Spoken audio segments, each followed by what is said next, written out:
J'ai toujours eu du mal à me définir, je pense que je suis un peu essentiellement un touche-à-tout, mais surtout peintre décorateur et vraisemblablement un peu artiste.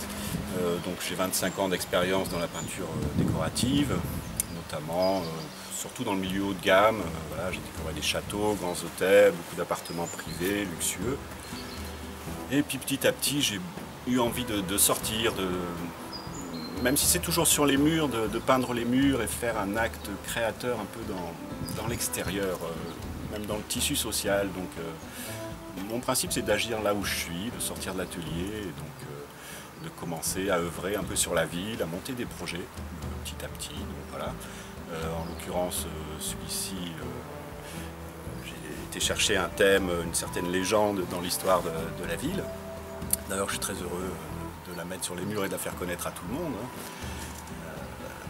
Donc voilà, bon, c'est la première fois que je fais une œuvre aussi grande finalement, ça fait 6 mètres sur 5, en 5 panneaux. Une autre contrainte importante aussi, ça a été donc la structure du bâtiment. Ça c'est une des premières choses que j'ai dû changer, c'était trop carré, etc. Donc la première chose c'est de transformer ces choses un peu géométriques en arcades. Ça c'était la première chose, et puis après la réflexion, l'image s'est faite à l'intérieur des arcades. Et donc, oui, l'impératif aussi du temps, évidemment, donc ça pousse un peu davantage à accélérer, à trouver des idées aussi intéressantes.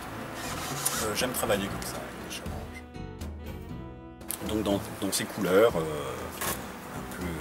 un peu pourpre, violacé, donc trouver un peu la lumière qui passe à travers un verre de vin. Voilà, je travaille un peu dans ces coloris-là.